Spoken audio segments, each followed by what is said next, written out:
Welcome, Planeswalkers, to another episode of Taps for Two. Today, Tyler and I are going to be talking about our top favorite Magic lore. This is a bit of a more laid-back, less scripted video.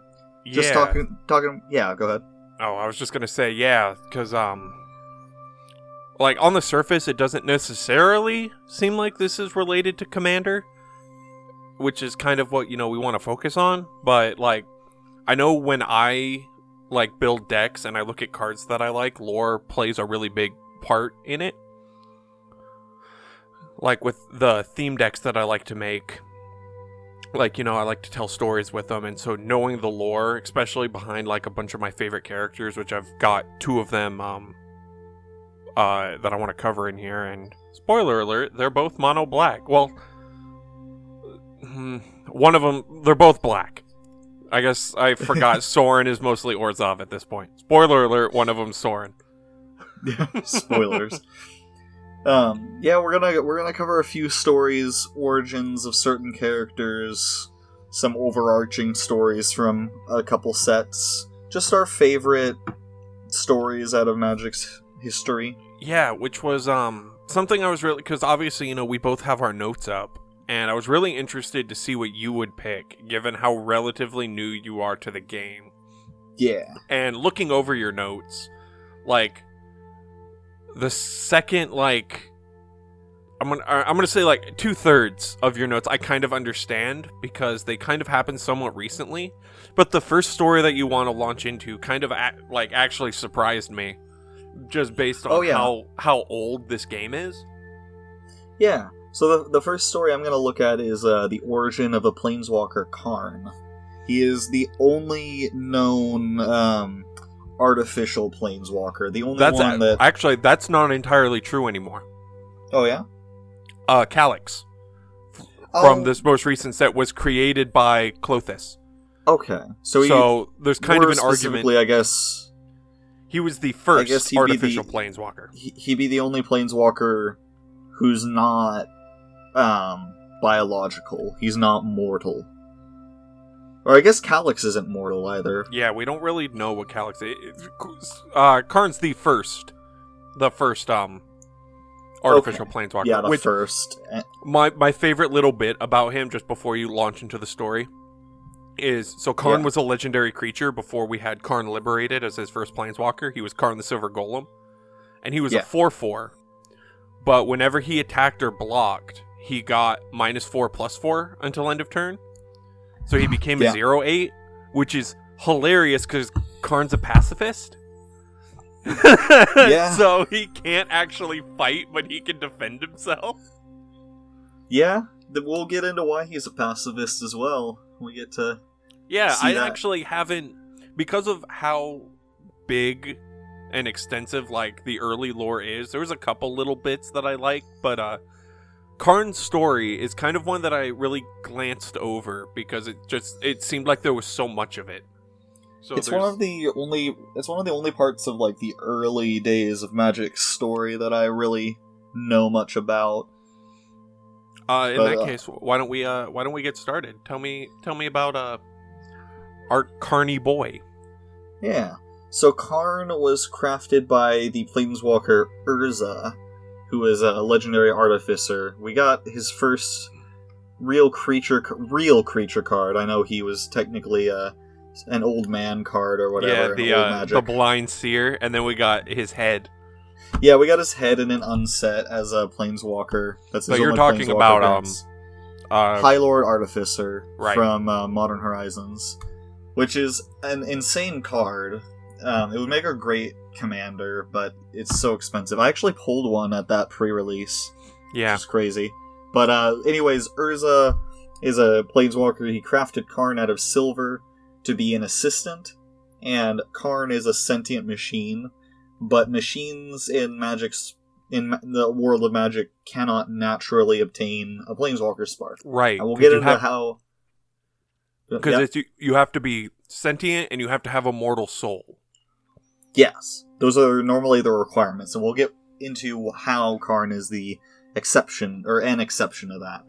So, Urza entrusts Karn to a young Teferi, who at the time is a student at the Tolarian Academy. Teferi used to be a little monster. Oh yeah, Teferi was awful. Teferi mistreated Karn, and let me look at what his nickname for him was. He called him Artie Shovelhead. No. Yeah. That was before. That was before Karn had a name. I remember Teferi having a nickname for him. I remember that being a thing, and I remember it being insulted, but what was the first word? Artie? Artie. And then Shovelhead. Yeah. Are you kidding me? No. That wasn't just his nickname, that was his name. He didn't have a name yet. Okay. So he was entrusted to Teferi for Teferi to teach Karn, and Teferi looked down upon him because he's made of metal. And he was taken out of Teferi's care by another member of the Tolarian Academy named Joyra. And she gave him the Thrawn name Karn, which in that language means mighty. That's right, she actually showed him, care. Kindness. Yeah, she was his best friend, and she took care of him from that point on until she was killed by a Phyrexian. But then Karn was like, nah, this can't happen, and he stole a time machine from the Tolarian Academy. Just casually, right? Just one of those many time machines that are just lying around. Which I believe he was made out of silver specifically so that he would be able to time travel. Right, yes, I do remember that. I think normally machines can't. But he was made out of silver because silver has some weird properties in magic, and we'll get into another example of that in a later story in this video.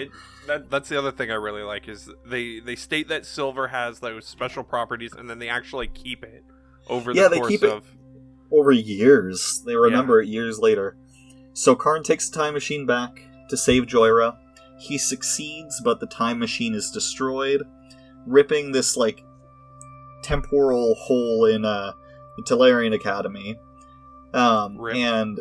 And thank you, Rip. He escaped. Karn escaped, and Urza was not actually there when that happened. So Karn believed, Joyra and Teferi to be dead.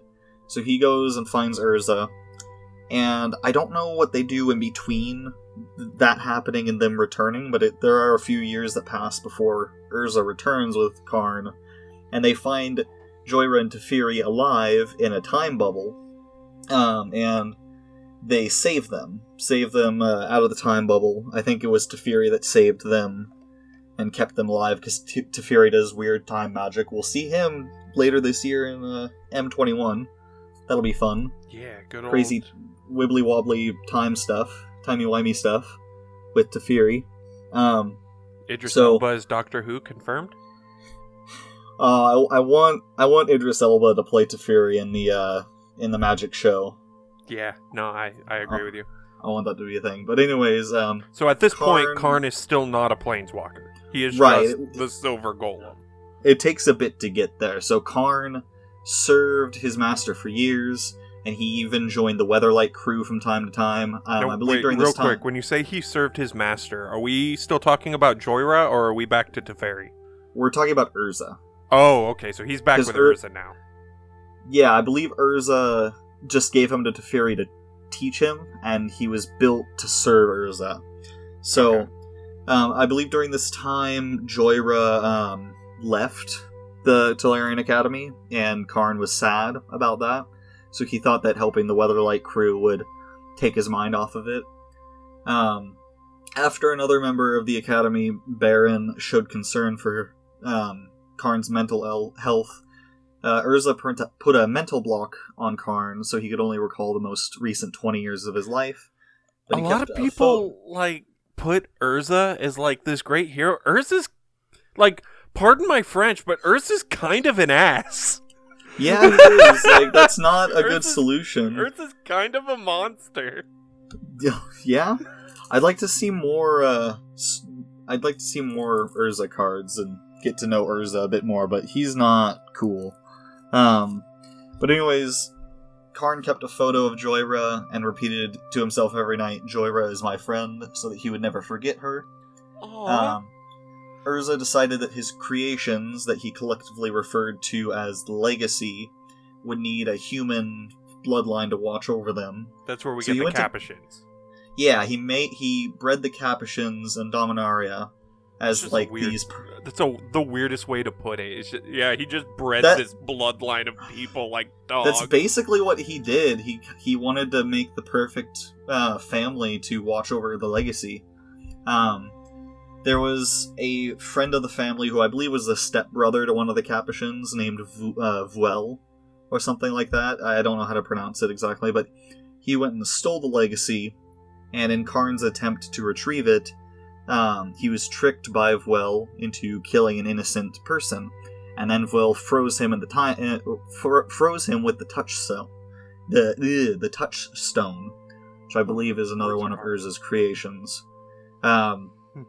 Later on, Sisay retrieved him and brought him back home, and then that's where Gerard Capuchin restored him, unfroze him, and that entire time he was not thinking because he was frozen, and as soon as he was unfrozen, he was like, "Oh God, the last thing I did was kill an innocent person," and so from that point on, he swore to be a pacifist. Okay, so that's where the pacifism came from. Yes, where he was tricked into killing an innocent person, and he was like, "Never again will I use lethal force on a living thing." This is when we get into the Phyrexian invasion. We're coming up on time here. So during the Phyrexian invasion, the Phyrexians invade. They, obviously. Urza, I believe, sacrifices himself to kill Yawgmoth, who's the leader of the Phyrexians, and in doing so, releases a burst of white mana that places Urza's Planeswalker Spark into Karn, turning him into a Planeswalker. And that's how he became... So he gets Urza's Spark. Yes. That because he was present when Urza sacrificed himself, and somehow Urza's creations in that event moved his spark over to Karn. And so from that point on, Karn could planeswalk. Yeah, and that was before the whole mending, so Karn went on to make Argentum. Oh yeah, back when... Because before the mending, like, planeswalkers were gods. Yeah, they could just make their own planes. That's where we get, like, nutty. Serra and the Serra Angels and Serra's Realm. And that's why crazy times. Nicol Bolas, Liliana, Sorin, they're all like pre-mending planeswalkers.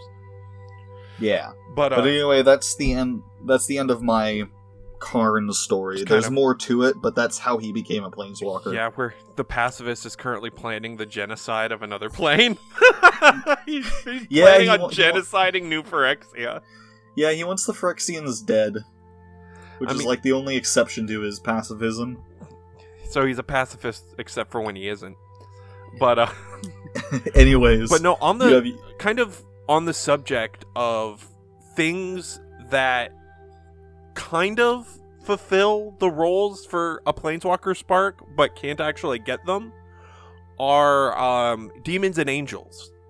Because, yes, they are sentient, but kind of like how Karn doesn't have a soul, demons and angels don't either. Because demons are like pure concentrated black magic, and angels are white magic, which actually they can kind of planeswalk, but they have to like die first.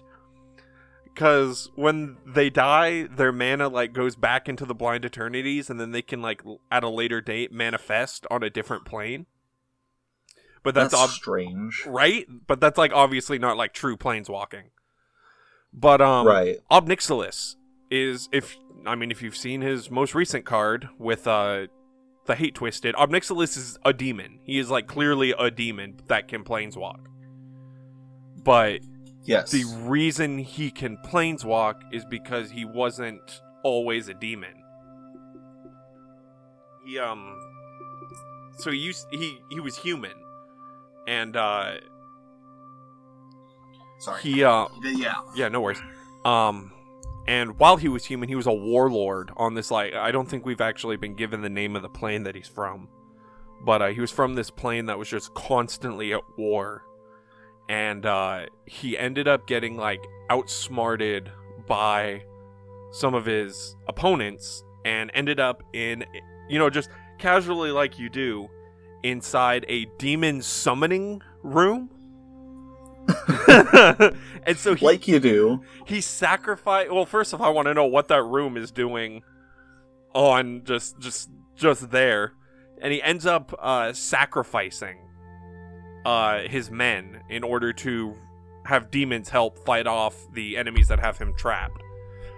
But he kind of cranks that up to 11 and lets the demons kill everyone on the plane. Oh. Yeah, no, it ends up being just him. And the reason that I'm bringing him up is, like, I'm a mono black player, you know this. I love Ob Nixilis. And the fact that he's kind of this outlier of just a whole bunch of things. If he's a planeswalking demon, we're coming up on it where he actually loses his spark and then gets it back. Yeah, that's one of my favorite parts of his story. Oh yeah, no, I've got that in here. But I want to eventually, like, kind of like, because he's got a planeswalker card, Ob Nixilis of the Black Oath, that can be your commander. He's from the same set that Freyalise came from. And where he was a creature? No, it was where he was the planeswalker that could be your commander. Where Freyalise is the mono green one that can. He was a mono black one that could. Ob Nixilis of the Black Oath. And I want to kind of build a deck around, like, his life story. But so he ends up releasing these demons, and just he's the only one alive on his plane, and that is when his spark ignites. And he just that's what does it. Yeah, no, that quote unquote trauma of realizing he's all alone, to which he then proceeds to go to other worlds and do the same thing, now as a planeswalker. Awesome. And he eventually ends up trying to use the Chain Veil, which is what Liliana, I believe, still currently has. And it curses him and turns him into a demon. And he was basically like, I don't like this. Which I don't know why he wouldn't like it, but he was like, this isn't cool. I need to go back to what I was. And it ends up going to Zendikar to try and use its rich mana to reverse the curse. And Zendikar basically said, nuh-uh, and he lost his spark. Like, he did the equivalent of, like, trying to wash a shirt, like, in a raging rapid as opposed to a cool river, and lost the shirt. And, that's a funny way. That's one of your analogies. And, yeah. It's one of my famous analogies, but to make things even funnier is, like, he may have lost his spark, but he's, like, still powerful. He's still a demon. And so Nahiri, the Lithomancer, Zendikar is kind of, she's another, like, pre-mending planeswalker. She's, like, thousands of years old. Which I didn't actually realize that until, like, the whole thing with, like, Eldritch Moon and all of that. I didn't actually realize how old Nahiri was. Oh yeah, very, very old. She ends up putting a Hedron in his head that saps all of his power, and, like, he can't move for, I want to say, like, weeks on end. He is stuck in one spot, and by the time he finally can, his wings atrophy and crumble and fall off, and he's sucks to be him. Yeah, no, he's lost his wings. He loses, like, all of his power, and now he's just kind of stuck on Zendikar. And so he spends literally hundreds of years studying these Hedrons. And then my favorite bit of his story is anytime a new planeswalker would show up, he would always go and introduce himself. And he would, like, try and see if he could trick them into removing the Hedron. And my favorite sentence on the entire Magic Wiki is, some arrogant child finally removes the Hedron, but the words "some arrogant child" are a hyperlink, and when you click them, it goes to Jace's page. So Jace is the worst child. Jace ends up removing it, because at this point we've also got Garrick, who's been cursed. And so he's like, well, if this Hedron in you can suppress power, then I can probably take it from you and go help Garrick. And Omnixilus is like, yeah, sure, why don't you do that?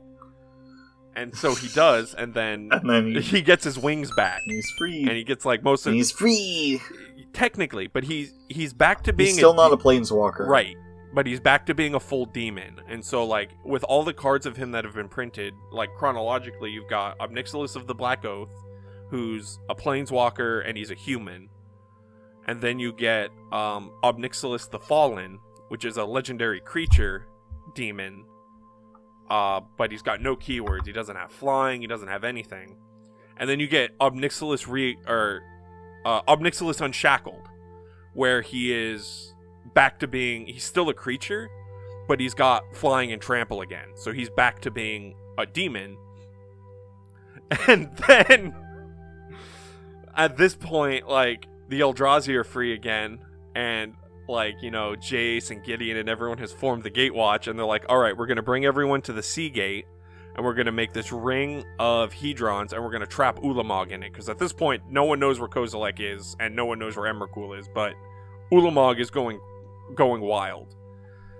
And so they make this big loop of Hedrons. You're laughing because you know exactly where this is going. Can I say this?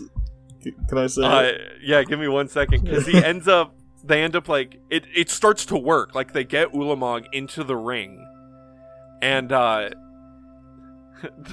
Omnixilus sees this, and you want to finish this?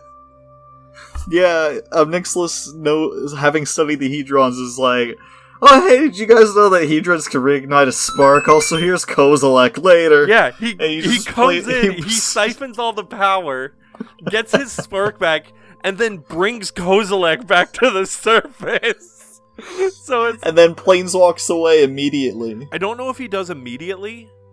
No, yes he does, because this is after he almost killed Gideon, Jason, Nissa, and then Chandra shows up and is like, hey... That's where he... Yeah, no, he almost kills all of them, and then Chandra saves them. That's where Omnixilus skirts the line from being chaotic evil to being chaotic. Yeah, he's double chaotic. Well, because he shows up later on, during War of the Spark, and he actually helps. Like, he stays and he helps, and he, like, listens to the plans that Jace is forming, and he goes along with them. Even at a certain point, because he ends up going with a team to Amonkhet. And at that, he ends up, going through the planar gate, and they end up making it so, like, he could leave as soon as he hits Amonkhet, but he doesn't. So, like, he's considered a villain, but he's, like, he can see the bigger picture, and I think that's kind of, like, the black aspect of him, of, like, he's selfish, and so he realizes if Bolas wins, then, like, that Bolas is coming for him. But, I wanted to use that to kind of go into the other planeswalker that I really, really liked, which is Sorin, who I don't actually know if you know this, but Sorin was the first planeswalker card I ever got. The Sorin Markov card that I have. Oh, yeah? I bought him for like $3 or $4 from a friend of mine in high school right after I learned how to play. And, which is even funnier because he's now like $13 or $14. And you still have that same card? I do. It's the one that's in my mono black deck. He's the one that brings your opponent's life total down to 10. Oh yeah, that card. And so I love that card. Ever since then, like I've kind of latched on to Sorin, and I love him. And I love the plane that he's from. Innistrad is my #1 favorite plane. Werewolves, vampires, and zombies, which are from Innistrad, are some of my favorite tribes. Sorin himself is a vampire, which came about, like, really, really weird, because him and his grandpa, thousands of years ago, like, because vampires didn't always used to be on Innistrad. There was this great famine that was caused by a demon. And, yeah, so this demon starts this famine, And Soren's grandfather, Edgar, is trying to solve, like, how are we gonna like fix this, as opposed to growing more food. How do we fix this? And this same demon is like, hey, you could use blood as a food source. And he teaches Edgar how to, like, do this blood magic that turns Edgar into the plane's first vampire. Because in their mind, if some people can feed off of the blood of others, then there's going to be less mouths to feed, because some people are drinking blood, and then there's the people that they're killing to drink their blood, who obviously don't need to eat anymore. Because corpses famously don't need food. Yeah. Despite the fact that the thing that zombies are most famous for is eating. But, Hey. What?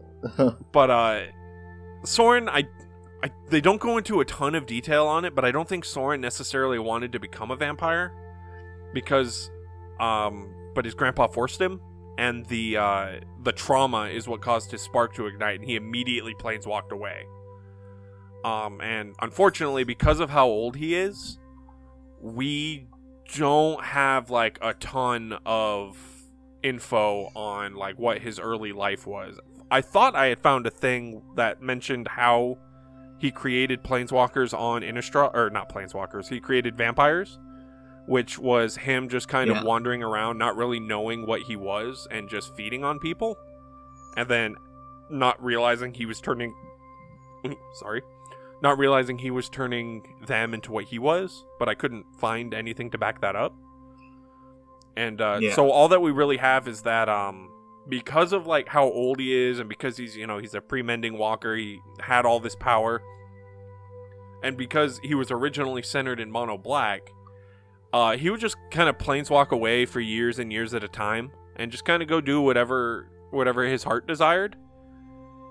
Hence him being a black planeswalker. Yeah, where he's selfish. He's not evil, and we'll actually see that he eventually becomes black-white, because he does have a very strong sense of justice, even if it is born from this. I almost said suicidal, but that's not the word that I wanted. I wanted selfish. But very different he things. ends up getting white mana because he comes back. Like I said, he's leaving Innistrad for years and years at a time, and the vampires are just feeding and growing at an unchecked rate. And so Soren ends up going, well, if they keep eating, there's eventually going to be no people. And if there's no people, the vampires are going to turn on each other. And then eventually just everything's going to go extinct. And so he ends up creating Avacyn to, like, the Archangel, to protect and empower the humans and give them something to believe in and to fight against the vampires, so that the vampires won't... It's kind of like, how some people will, like, release wolves into an area that has, like, too many sheep. Yeah, and then to kind of he keep the population down. He's trying to do population control, but of course the vampires look at it as, like, you just, like, made it way harder for us to eat. Even his own Markov bloodline, they all mark him as a traitor. Like, no vampire on Innistrad likes Soren. But because of this, like, belief that he has to be the one to protect Innistrad, because if he doesn't, who will? And eventually the plane will all just die. That's kind of where we get this sense of justice and order that puts him into black-white as opposed to just mono-black. But, like, if you look at everything that he does, it falls under that same thing. The reason he went and helped with... because he ends up getting in a big fight with Nahiri. But he ends up going to Ravnica to help fight the Dread Horde, and even puts aside his quarrel with Nahiri, because if Bolas wins, Bolas is going to destroy the multiverse. And he's kind of got that thought process of, but I live there. So, yeah. So he ends up, like, going to Zendikar with Nahiri and Ugin to lock away the Eldrazi. But again, the only reason that he does it is because he sees there's very few people that have the power to, and if they're left unchecked, they'll eventually make their way to Innistrad. Yeah, and like Eventually. the Eldrazi are like their own can of worms, and I know you in particular like really, really latched onto them, especially when you first started playing Commander. Because I distinctly remember when you were asking Drew and I about like the rules of the format and like what like could serve as a commander, and we were like, any legendary creature, and you sent us a picture of the melded Brisella, Voice of Nightmares, and you're like, how do I make this my commander? The big Eldrazi angel? And it's like, well, you can't. But no, you've always had like, ever since like you really learned what they were, it seems like you've just had this like connection to, like, you really like the Eldrazi. I think your first real powerful commander deck that you built online was Ulamog. Yeah, I really like that kind of genre in general in fiction, of just these the Eldritch Horrors and that, and kind of in the same vein, I like the Phyrexians for similar reasons. Yeah, but I like the Phyrexians and I like the Eldrazi. I actually wanted to, my next little bit of story for myself, I wanted to get into the origins of the Eldrazi and kind of the first part of their story, or at least kind of what we know about them. Yeah, because I feel like they still kind of hold on to that, like they are deeply alien and unknowable, and we just kind of have a glimpse of what they actually are. Yeah, in a world like Magic where you have so many different planes, there's something that stick out in any plane that they're in, even in all these different worlds where you can find all kinds of things. These things are alien in all of those environments. So the Eldrazi originate from in between planes. They so like real quick, going back to like kind of like how you can have a world where it seems like almost alien to have like dragons, but then there's still other worlds where dragons are the norm. Right. And the Eldrazi don't fit into that at all. They're alien no matter where they go. They're weird everywhere. But yeah, so they originate from between planes in what's called the Blind Eternities. No one really knows how they came to be, but they feed on planes. They feed on the mana of planes. And they were originally trapped in Zendikar, which Tyler was talking about a minute ago. They were originally trapped on Zendikar by Sorin, Nahiri, and Ugin. And the three. Yeah, they were trapped with a lock that could only be opened if there were three planeswalkers. Three planeswalker sparks, and I'm just kind of looking at your notes. It says the colorless breath of Ugin. I think it was more just like this colorless fire spell, which I believe is the breath of Ugin. But that was what the wiki said. So I assumed, because I believe, who was it that? Because Chandra ends up learning. It's ghost fire. Yeah, and I thought that's what it was, because Chandra's all about fire. It would make sense that if there was a spell to be had, that she would, a colorless fire spell to be had, she would find it. Right. So yeah, anyway. the three of them, Nahiri, Sorin, and Ugin, disbanded. Nahiri staying on Zendikar because that's her home plane, and she watched over it. The other two agreed to return if the Eldrazi ever escaped. And then Ugin just upped and died. Yeah, Ugin died. That got retconned by Sarkhan, but that's another story. Retcon. So over time, Sarkhan the Eldrazi like the psychically influenced some natives of Zendikar into forming cults that worshipped them. Yeah, because that's where we get the what is it? Cozy, Ula, and Amiria. Something like that. But one of these cults performs... No, Amiria Emra? is an angel. I don't know. Yeah, they end up, the merfolk and some of the core end up having, like, they end up thinking that the Eldrazi were, like, their patron gods. Yeah, and they were influenced into performing these rituals to weaken the hedrons that they put into place to seal the Eldrazi there. The specific point where the hedrons were locked is called the Eye of Ugin. I forgot to mention that. But they weakened the hedrons to a point where the Eldrazi were able to release some of their brood, some of their mini Eldrazi, to attack the plane. Because their whole thing is that, like, they're just... The Brood are just smaller extensions of the big Titans themselves. Yeah. It's kind of terrifying when you get into the scope of it, which Tyler will get into when we get over to his part of the story. Oh, yeah, no, one of my favorite bits about them kind of comes at the end. Yeah. So, they release their Brood onto Zendikar. Nahiri calls to Ugin and Soren for help. Ugin's dead, so he doesn't pick up, obviously. Soren... if I remember correctly, the reason Soren didn't answer is because he had put up barriers, as well as there was Avacyn's Curse Moot, which was blocking stuff from coming in. And I think he was dealing with Tybalt at the time. Yeah. We'll get into that as well later. Thank you. Actually, I didn't realize that Avacyn's thing was blocking things out, but Soren. It kind of plays more into Soren's selfishness, because it ended up being that when Nahiri came to Soren and was like, why didn't you come after the Eldrazi were dealt with, Soren was like, well, they're dealt with. It doesn't matter that I didn't come. Yeah, I was just getting to that. So yeah, Nahiri killed those cultists. She wiped out the Eldrazi brood, and then she fixed the Hedrons, which is easy for her since she invented them.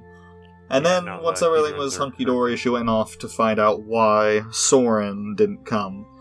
And yeah, like Tyler was saying, he was just like, well, you handled it, so what's the big problem? And that pissed Nahiri off. Yeah, so, she was like, well, the problem is you promised you would come, and you didn't. It's the principle of the matter. So she attacked Soren out of anger, and Soren was like, nah, and he sealed her... This is my world, child. He sealed her in his approximation of a Hedron that he called the Hellbolt. Were you about to call it his abomination? I was trying to think of the word. His, yeah, the Hellbolt. I guess kind of bastardization of a Hedron. Yeah, his attempt at making it. Moon. What? It was made out of a sliver of the moon. Yeah. And he sealed Nahiri in there. We'll get in... there's also a demon sealed in there, but we'll get to that later. From this point on, I'm going to pass, the middle... There's a bunch of demons in there. You're talking about...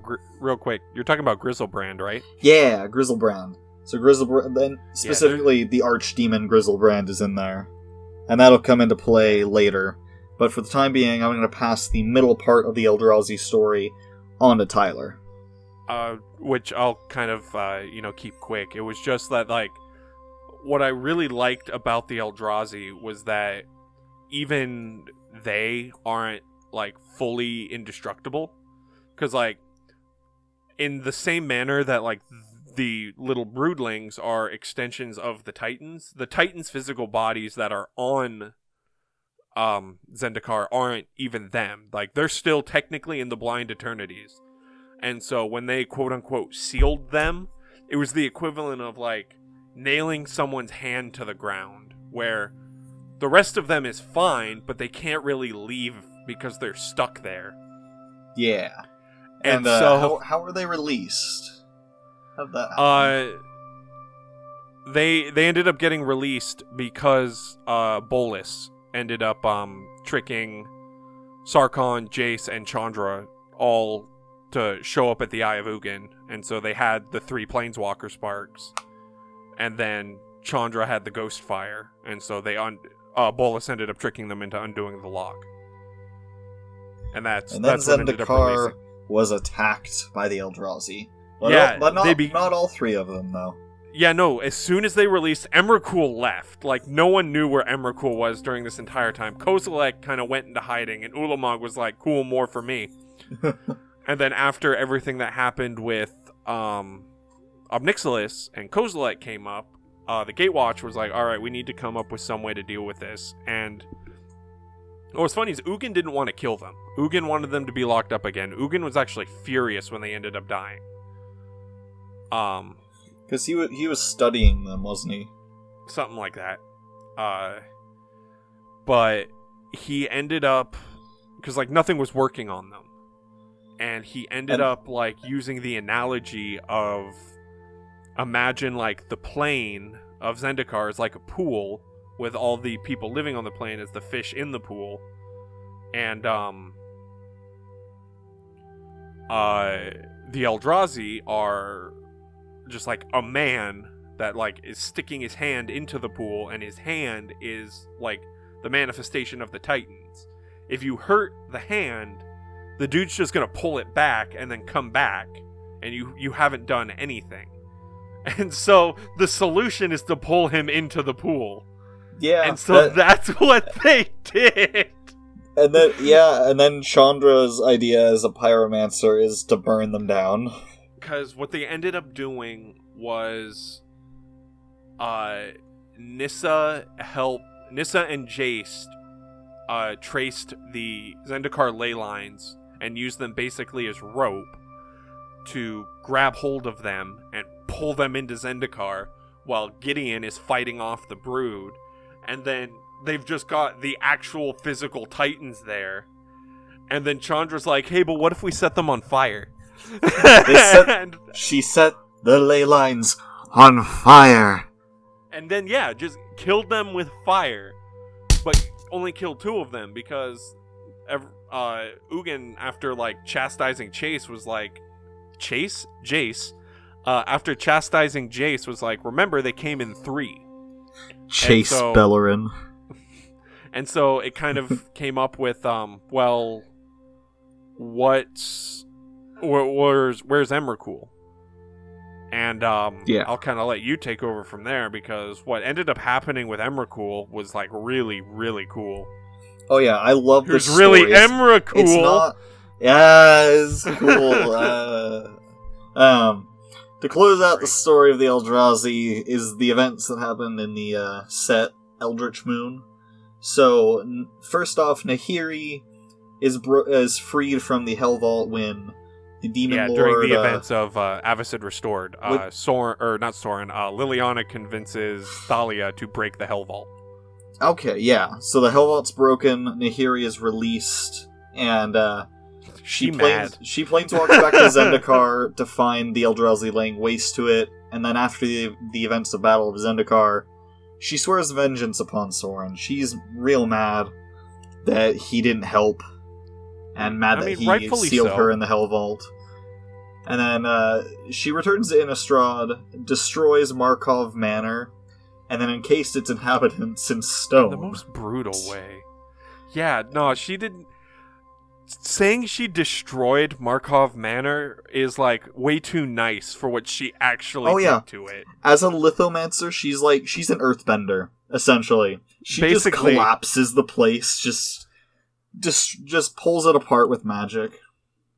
Yeah, no, what she did was just a pure cruelty. Yeah, and she made different...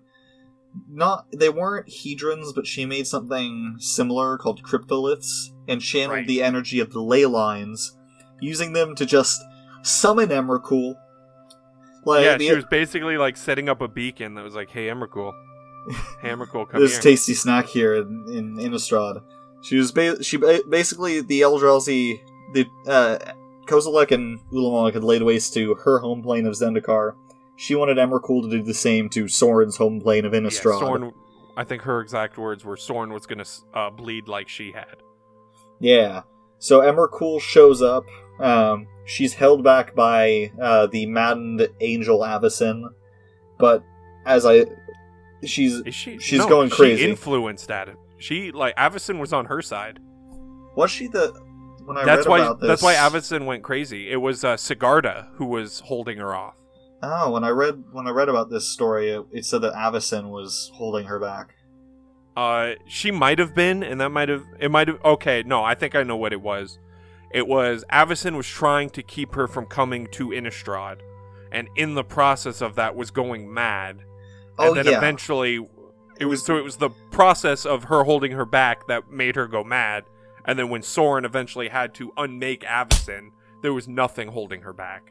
Sigarda was the only uncorrupted angel who then all the Innistrad civilians rallied around. Yeah, because Avacyn was holding her back, and it was Sorin destroying her, and then suddenly there was nothing to hold back Emrakul. Emrakul comes in and starts twisting the inhabitants and malforming them. It's horrifying what she did to those people. Oh yeah, it's just pure eldritch horror. And Nahiri is just loving it. She loves taking vengeance on Sorin and his plane. And she actually has her own cult following, because the inhabitants believe her to be a vampire goddess. Was it the Skurstag that ended up worshipping her? Yeah, so she had a cult following. Yeah, and she also had some of the Eldrazi brood with her. She was just chilling at Markov Manor. Tamio shows up to just observe the events. The Jace shows up and he calls the Gatewatch, and they're like, "Well, we need to figure out what to do. Tamio, will you help us?" And she's like, "No, I'm just watching." Nah. So they ask Tamio for help. She says no. She's just gonna watch. In fact, she doesn't want to use any of her spells. She tells them that she collects scrolls of spells that she's witnessed. She says she doesn't want to use any of them. She's just collecting them for the sake of collecting ancient spells. And I think it wasn't that she doesn't want to use any of her spells. It was, didn't she have like the 3 like bound ones that she was like, these are my most powerful, and no one will ever use them? I thought it was that she didn't want to use any of her scrolls. It might have been that it was just a few powerful ones. Either way, it sounds like Tamio. Yeah. So they face Emrakul. The Gatewatch faces Emrakul. They have help from Liliana, whose horde of zombies were immune to Emrakul's mental attacks. Yeah, because the zombies famously can't think. Yeah, especially when they're being commanded by a necromancer. They don't have minds of their own. So they're fending off the Eldrazi horde while the Gatewatch is fighting Emrakul. Jace has a mental conversation with a fragment of Emrakul. She tells him chess with her. She tells him that she's incomplete. Innistrad should welcome her. And then she says something about Innistrad not being ready for her. And meanwhile, Nahiri is confronted by Sorin and the Voldaren vampire clan. A war ensues between them and Nahiri's cultists and some of the Eldrazi. And Sorin almost... Sorin's in a wall. Huh? What, is this before or after Sorin's put in the wall? That's what I'm getting to. Sorin almost beats Nahiri, but then she just seals him in stone. Because she can, and then she leaves. I love there was flavor text on one of the cards in War of the Spark, where the flavor text is just her saying, "So I see you're out of the wall." That's awesome. Oh, it's awesome. I think that was like the next time that they met was War of the Spark. Yeah. Right? Yeah, no, between Eldritch Moon and War of the Spark, they hadn't seen each other. Yeah. So anyways, Nahiri leaves and Sorin is in a wall. The Gatewatch, they find Emrakul to be stronger than the other 2 Titans, and without the powerful ley lines of Zendikar, they were really outmatched by Emrakul. It was a combination of Emrakul being stronger, Innistrad being weaker. They had no way of really pulling her into the plane and then burning her down like they did the other 2. Their last resort was attempting to steal her the same way that they were trapped on Zendikar for thousands of years. But before they can do that, Tamio, as if possessed, takes a scroll from her collection and casts a spell while reading it, and seals Emrakul in the moon. Yeah. As if possessed. Spoiler alert. She was possessed. And the moon is silver, which probably has something to do with its ability to trap an Eldrazi Titan. Yeah, it's got those special properties that we talked about from earlier. Yeah, with Karn and now the moon. Everything's full circle, like the moon. Wow. You really brought it home. Amazing. Well, we're coming up on time, so... So, Tamio snaps out of it. She reveals that she was not in control of herself, and that it wasn't even the spell that was on the scroll that put Emrakul in the moon. And Emrakul apparently... Wasn't it just like the power behind it? Yeah. So, Emrakul apparently took control of Tamio and used her to seal herself from the moon, deeming Innistrad not ready for her. And this is just a plot thread that I'm so excited is still left hanging. No, I can't wait for them to come back to this. One, because I love the Eldrazi. Like, maybe not as much as you do, but I love the Eldrazi. But again, too, because like I said earlier, Innistrad's my favorite plane, so I'm never going to say no to going back there. We'll go back to Innistrad, and I want to go back to Innistrad, and I want Emrakul to come out of the moon. I just want to see full-on Eldritch Horror again, but do it bigger. I'm excited. But yeah, no, I think it's kind of cool that we were able to, like, get so much story from these, like, this handful of characters that we love so much, and that we, like, focus, like, commander builds around, like, the Eldrazi, and Nahiri, and Sorin, and Obnixilis, and Karn. And it's just, this game is so good. Hey, Andrew, Magic's good. Magic's good. Why don't we make a YouTube channel on it? Oh, we'll get right on that. Yeah. What are we gonna call it? Gotta be something Partners snappy. with. Anyway. I like it.